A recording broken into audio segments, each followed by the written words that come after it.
Bonjour Patrice. Bonjour. Donc vous êtes sculpteur sur bois. Est-ce que vous pouvez nous dire un peu comment c'est venu cette envie d'être sculpteur et après sculpter le bois? Oui. J'ai été tout de suite sculpteur sur bois en fait. J'ai pas, si j'ai fait quelques essais avec la pierre, on peut dire, avec d'autres matières, même l'argile aussi, j'ai tout de suite vu que c'était pas ma matière. Et donc le bois, ça s'est imposé très très rapidement, beaucoup plus par une relation avec les arbres que la matière elle-même. Mais très vite, j'ai appris avec cette matière-là à trouver quelque chose qui pouvait m'aider à parler dans ce que je connaissais pas, mais j'avais envie. Quand vous dites une relation avec le bois, c'est cette matière-là, c'est l'arbre que vous ressentez le plus? Oui, c'est la matière. C'est d'abord un regard vers l'arbre en fait. C'est aussi, j'avais un peu le sentiment qu'il y avait un épuisement d'essayer de parler des humains en travaillant avec leur aspect physique. Il fallait passer à autre chose. Et j'avais l'impression que l'arbre, justement, c'était un miroir assez incroyable pour qu'il puisse en fait parler des humains, mais en prenant un tout autre point de vue. Le fait peut-être que dans le monde végétal, c'est l'arbre qui arrive au sommet de cette échelle, peut-être. Un petit peu comme nous, souvent on considère qu'on serait au niveau du niveau élevé de l'échelle, si on peut dire, de l'animalité. Surtout aussi peut-être que le fait, donc si je vais par là, que l'arbre aussi peut-être celui-là qui a le plus d'histoire.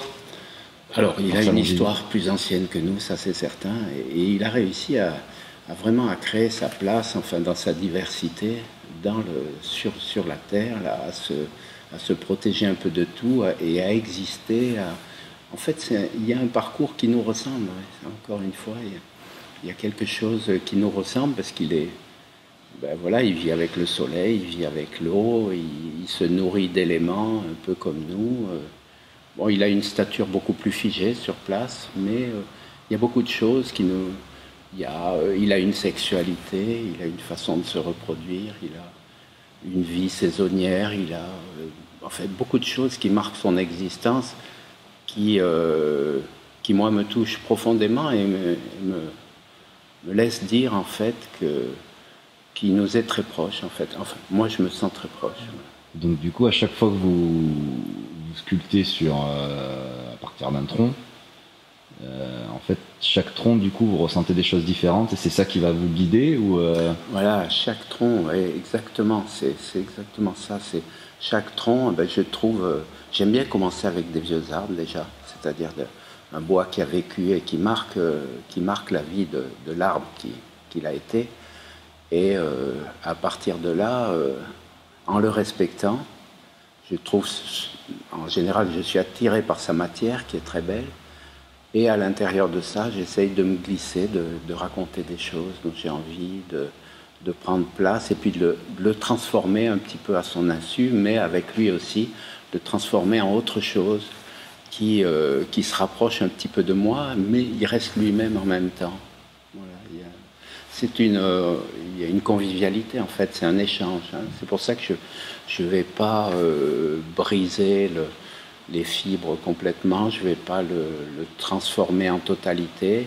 Il va toujours rester arbre en partie, mais autre chose aussi. Alors à chacun de découvrir qu'est-ce que ça peut être, qu'est-ce que ça peut devenir, qu'est-ce qui reste de ce qu'il était et qu'est-ce qu'il est devenu. Voilà, ça sera le choix des personnes qui le regardent, des amateurs qui vont parcourir et qui vont trouver quelque chose peut-être qui les touche aussi.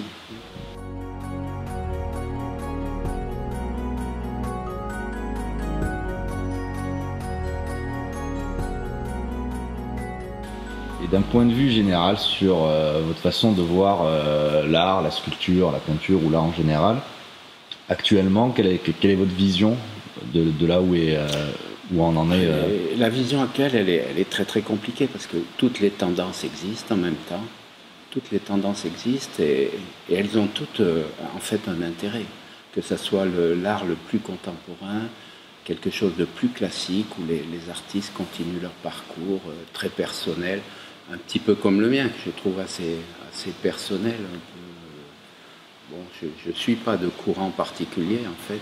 Et dans l'histoire de l'art actuel, je trouve que c'est un peu à cette image-là. C'est-à-dire, chacun, en fait, c'est une grande chance pour nous, parce que chacun va pouvoir trouver ce qu'il a vraiment envie, ce qu'il cherche, en fait.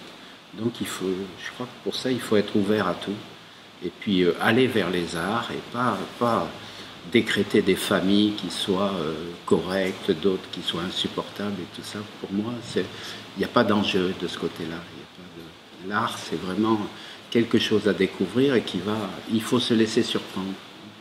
Et vous avez vu une évolution depuis que vous avez commencé ou pas trop, ça reste... Oui, il y a une évolution, mais pour moi, ça ne serait pas du côté des artistes, ça serait l'évolution, elle serait plutôt du côté de l'exposition, de la vente des œuvres et tout ça. Oui, le marché de l'art, si on peut dire. Est-ce que ça veut dire quelque chose? Je ne sais pas. Mais de ce point de vue-là, oui, il y a un gros changement. C'est-à-dire qu'on voit que bon, les lieux d'art, proprement dit, sont difficiles d'accès. Et voilà, donc peut-être que ça a existé de tous les temps aussi, cette difficulté des artistes à trouver une place. Le monde est encore plus enfoui actuellement. Mais bon, après, c'est un parcours, il faut jouer avec ça aussi, quoi. Est-ce que vous voulez dire d'autres choses?